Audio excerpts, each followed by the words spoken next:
Esse é o Ancapso e nós vamos falar dessa reportagem aqui do GPS Brasília. Para a geração Z, o passado está na moda, né? E eu vou falar um negócio para vocês. Eu achei essa reportagem aqui interessante, mas o que eu achei mais legal nessa história aqui é que ela me lembrou uma outra teoria que tem a ver com isso também, com o fato da história ser cíclica, né? Ou seja, o que diz a reportagem aqui, né? Os jovens da geração Z, eles querem se diferenciar dos seus pais. Toda geração é assim, toda geração busca se diferenciar da geração anterior, que quer construir a sua própria identidade. Você tem esse interesse por fazer a sua identidade, né? Só que você acaba desse jeito se aproximando a geração dos seus avós, porque lembra, os seus pais fizeram a mesma coisa com os seus avós, os seus pais tentaram se diferenciar dos seus avós. Aí agora você tenta se diferenciar dos seus pais, o ciclo da história acaba girando nesse sentido, né? E isso leva ao ponto que eu vou falar mais nesse vídeo, que é justamente essa teoria da quarta virada, que é uma teoria do William Strauss e do Niall Howe, escritores americanos, e que explica muito sobre o que está acontecendo agora. Você pode acreditar, pode não acreditar nela. Eu tenho minhas dúvidas sobre essa teoria, tá? Eu vou explicar depois no final porque eu não acredito 100% nessa história. Mas tem alguns pontos que são importantes aqui. Essa notícia foi sugerida por Liberal é o Caminho, mini reator nuclear para fugir da Light e várias outras pessoas. Obrigado aí ao pessoal que sugeriu notícias lá no nosso site, no visãolibertaria.com, e obrigado a você que está assistindo o nosso vídeo. Se você gosta do nosso conteúdo, por favor, deixe o seu like e se inscreva aqui no canal, né? Pois bem, a reportagem original fala aqui sobre, no momento, a geração Z é obcecada por estéticas, músicas e produtos do passado. Por quê? Cara, toda geração é isso, bicho. Toda geração tem esse negócio de você buscar uma diferença, buscar se diferenciar. Você quer se diferenciar dos seus pais, você quer se diferenciar de outras turmas no seu colégio, você quer construir a sua identidade. Então essa busca por diferenciação é que faz com que as pessoas acabem adotando muitas vezes uma estética do passado, voltando no passado para pegar coisas, né? Isso é uma observação fática, né? Ou seja, é constatação do que acontece. De fato, de tempos em tempos, você tem a volta de determinados gostos, determinados tipos de roupa, determinadas estéticas, né? O pessoal tá pegando aqui, eu não sei o que o pessoal misturou aqui, Sex and the City com geração Z. Sex and the City é a minha geração, tá? Geração X, tá? Mas enfim, o pessoal tá vendo aqui essa volta ao passado e coisa e tal. Tranquilo, normal de explicar isso, é isso aí mesmo. A história, a moda, a música, tudo isso é meio cíclico, porque, de novo, cada geração tende a se diferenciar da geração anterior e acaba, sem perceber, seguindo um grande arquétipo de mudança generacional, que é justamente o que descrevem esses autores aqui, o Strauss e o Howe, nessa teoria deles, da quarta virada, né, the fourth turning. E o que é essa teoria aqui, que é muito interessante? Justamente é baseada nisso, que você tem 4 gerações, a cada 80 anos, o que dá mais ou menos 4 gerações. É lógico, a gente não está falando de datas precisas aqui, a gente está falando de períodos. Na visão deles, acontece uma grande revolução nos Estados Unidos. Você já deve ter visto esse meme também, aquele meme, né, de homens fortes criam condições boas criam homens fracos criam condições ruins criam homens fortes. Já viu esse meme, né? Não deixa de ser, de certa forma, o que é a teoria da virada generacional aqui do Strauss e do Howe, né? É lógico, se você pegar o livro deles, é muito mais profundo que isso, eles explicam um monte de características e coisa e tal, mas a ideia é basicamente essa. A cada 4 gerações, você tem uma grande virada no mundo, uma grande revolução. Lá nos Estados Unidos, isso se adequa muito bem. Por quê? Porque você teve a Revolução Americana, que foi a independência dos Estados Unidos, mais ou menos 80 anos depois você teve a Guerra Civil Americana, né, a briga entre os confederados e a União e coisa e tal, os Yankees e os Dixies, enfim. E depois disso, você teve 80 anos depois, você teve a Segunda Grande Guerra, né, e agora, depois da Segunda Grande Guerra, 80 anos dá quando? Dá por agora. Agora a gente estaria nessa virada, estaremos no momento de virada. E como é que eles descrevem isso no livro, né? Então a explicação que eles trazem aqui, ó, aqui tem a descrição do Niall Howe, né, falando que a cada 80 ou 90 anos vocês têm essa mudança comportacional, essa grande virada no mundo, né? Eles já previram na década de 90 que haveria uma grande crise em 2020, justamente porque fazem 80 anos da Segunda Guerra Mundial, né? E aí eles explicam o seguinte, você tem essas teorias de gerações, são 4 tipos de gerações. Você tem uma crise muito grande, como foi a Guerra Civil Americana, como foi a Revolução Americana da Independência dos Estados Unidos, como foi a Segunda Guerra Mundial. É uma geração traumatizada, é uma geração que morre muita gente, que enfrenta condições terríveis. Essa geração, porém, por ser a geração muito ruim, a geração que sofreu muito e coisa e tal, dali que surgem os líderes dos próximos 80 anos. Então, a cada 80 anos, quando você tem essa crise, em algum momento ali você vai ter uma geração que vai ser coordenada, né, que vai ser guiada por um grande líder que vai fazer os próximos 80 anos de paz, as próximas 4 gerações. Essas gerações, essa geração que sobrevive à crise é a chamada geração silenciosa, né? Então, nos Estados Unidos é a geração dos veteranos da Segunda Guerra Mundial, né? Geração silenciosa, porque tipicamente sofreram muito, então eles são quietos, muito trabalhadores, com um senso de união muito grande, de privilegiar o coletivo ao invés de o individual, né? Então você tem essa importância toda da geração silenciosa. É a primeira geração depois da crise. A segunda virada, né, o segundo giro, a segunda geração, eles chamam de verão. Eles têm esse negócio também, né? A primeira seria a primavera, justamente porque teve a devastação grande, e aí eles surgem, né, como uma primavera, refazendo a paz no mundo. A segunda é o verão, né, que seria o pessoal que já começa a ter uma visão individualista maior. Lembra, toda geração quer se diferenciar da geração anterior. Então os filhos da geração silenciosa são os baby boomers, né? São aquela geração que já tem um pouco mais de empreendedorismo, eles se calcam na paz que foi obtida na geração anterior para enriquecer, para ter um bom patrimônio, para crescer profissionalmente, já são mais individualistas, mas ainda tem uma visão muito forte de coletivo, ainda tem uma confiança muito grande nas outras pessoas, ainda buscam um mundo unificado, né? Isso seriam os baby boomers. Aí você tem que seria o verão, né? Aí você tem depois o outono e o inverno. A terceira geração seria a geração X agora, seria a minha geração, que é o pessoal que já tem, segundo eles dizem aqui, um individualismo irresponsável, um individualismo já extremo, né? Eu sou ANCAP, né? Não sei. Será que serviu a carapuça para mim aqui? Não sei.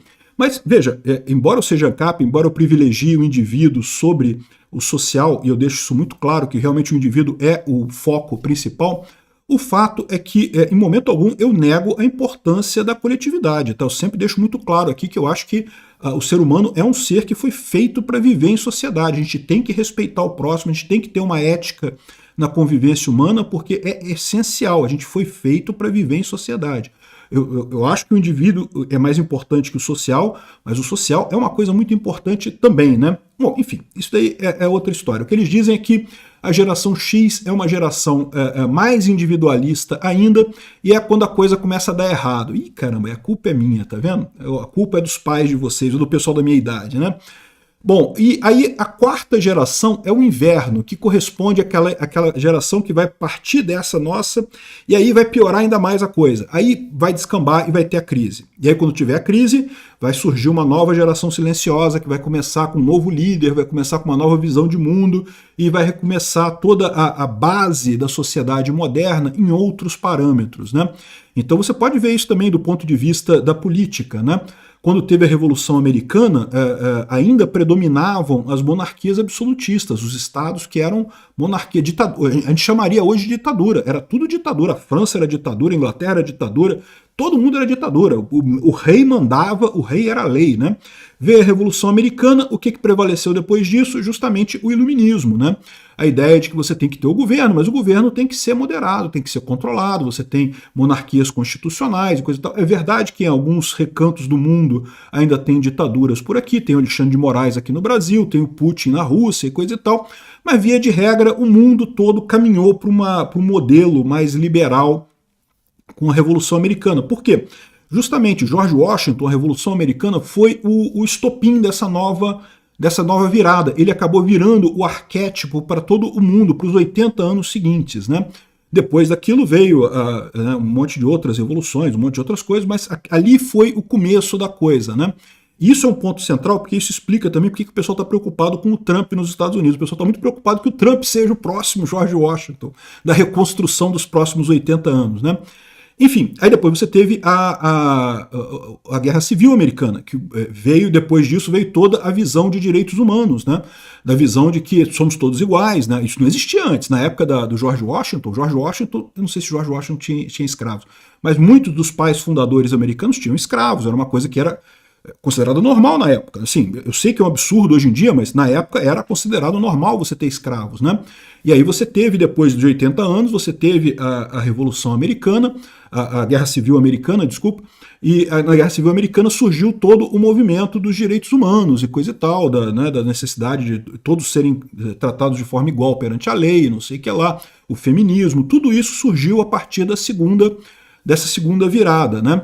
E o Abraham Lincoln, lá nos Estados Unidos, foi o grande líder dessa segunda virada aí, né? Depois, quando você teve a Segunda Guerra Mundial, que foi o outro ponto de tragédia e coisa e tal, a grande luta, né, contra esse sentimento de eugenismo, de raça superior, raça inferior e coisa e tal, que foi trazido pelo Hitler e coisa e tal, você já teve esse evento já mais mundial, né? Repara que as duas primeiras também teve uma reflexão mundial, né? As coisas aconteceram mais ou menos ao mesmo tempo no resto do mundo também. Mas você teve também essa luta pela ciência, pela visão mais aberta do mundo, né? Pela visão mais liberal do mundo, né? Liberal no bom sentido, liberdade econômica e liberdade social. Isso foi o que resultou nessa outra crise, né? E aí, o que está acontecendo agora? Nessa outra crise, eu não lembro, eles colocam quem seria o líder americano nessa região, não lembro se era o Eisenhower, se era o Franklin D. Roosevelt. Ele coloca um outro líder americano aí como sendo o novo cara que amalgamou o resultado da Segunda Guerra Mundial e daí fez a teoria, né, fez a base, o arquétipo político que passou a ser seguido pelo mundo inteiro nos 80 anos seguintes. E agora, em tese, a gente chegou em mais uma desses eventos críticos, né, a cada 80 anos. Então teria agora, por volta de agora, uma grande crise no mundo, com muitas mortes, com muita tristeza, com muita guerra e não sei o que lá, né? Enfim, não sabemos o que vai acontecer, ninguém tem bola de cristal, mas pela teoria dos caras teria isso, e daí vai surgir também uma outra geração, que vai ser a geração que vai ser seguida, alguém vai ser o líder dessa nova mudança, né? E que essa nova mudança vai trazer justamente um novo tipo de paz, uma novidade política, né, uma visão política diferente que vai perdurar pelos próximos 80 anos.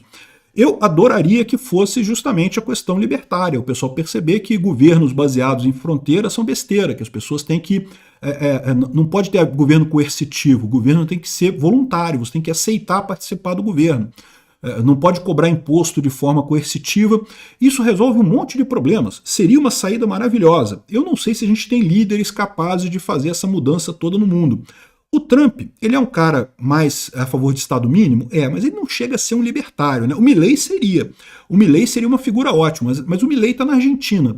Vamos combinar, para fazer uma mudança global, o mais provável é alguém americano fazendo isso, né? Então, eu fico preocupado com esse tipo de coisa, eu fico sem saber qual será o líder, qual será essa nova onda, né? E mesmo que você não acredite nessa história toda, eu acho que isso aqui é um pouco de tentativa de ajustar o passado num padrão específico. Nada garante que a gente vai ter realmente um evento catastrófico agora nessa década de 2020, né? A gente tem a guerra na Ucrânia, temos a guerra lá em Israel, são guerras preocupantes, é verdade, mas nada garante que vai ser algo mundial, que vai afetar o mundo todo. Tivemos a pandemia também, muita gente considerou que seria a pandemia esse problema, né? Enfim, mas olha uma coisa importante, por que os democratas estão tão chateados de terem perdido essa eleição? Justamente porque eles esperavam que fosse um democrata, que fosse o definidor da próxima onda, né, da próxima grande, os próximos 80 anos, né, quem vai definir o processo político dos próximos 80 anos. E agora a gente está com o Trump. Quer dizer que vai ser o Trump, essa figura que vai reerguer o mundo com base num outro princípio e coisa e tal? A gente não sabe, né? Vamos ver o que vai acontecer aí nos próximos anos. Não sabemos o que vai acontecer, se vai ser o Trump, se vai ser o Milei, se vai ser o Bolsonaro, né? Quem sabe? A gente não sabe quem vai ser essa figura que vai unir a geração Z, que vai ser essa geração silenciosa, a próxima geração silenciosa, e que vai construir a paz dos próximos 80 anos. Eu acho uma teoria fascinante. Eu não acredito que seja verdadeira, mas eu acho que é fascinante isso daí. Realmente tem assim elementos que se enquadram muito bem na história como um todo, né? Me parece muito uma tentativa de ajustar a história a um padrão. É muito comum o pessoal fazer isso, né? Vocês lembram do Eric von Däniken, né? Que dizia que as pirâmides eram feitas por astronautas de outros planetas e não sei o que lá e coisa e tal. E o cara mexia nos números todo para garantir que era tudo certinho, que dava, que tudo batia com a teoria dele. Isso aqui tem um pouco disso, eles dão uma marteladazinha aqui, uma marteladazinha ali, para garantir que a coisa está enquadrada na expectativa que eles criaram. Então, eu não levo isso muito a sério não, mas é um ponto que muitos americanos levam isso a sério, a ponto de eu dizer para vocês que um dos grandes preocupações dos democratas lá, essa briga muito grande nessa eleição, é justamente porque eles temem que o Trump seja essa mudança. Assim, você pode olhar para o nosso mundo e chegar à conclusão de que é um mundo que está mesmo meio que desabando mesmo, né? E lógico, o mundo não vai acabar. Não vai surgir uma outra coisa depois. O que vai surgir? Vai ter que ter um líder que vai ser o líder que vai construir essa nova visão. Eu torço pelo Milley. Eu acho que o Milley seria ótimo. Vamos ver o que vai acontecer. Obrigado por assistir o vídeo até o final. Além de curtir, compartilhar e se inscrever no canal, considere se tornar patrocinador com valores a partir de R$ 1,99. Clique no botão Seja Membro abaixo para saber as condições e vantagens de patrocinar o canal. Mais informações sobre o nosso projeto, visite nossos sites indicados na tela.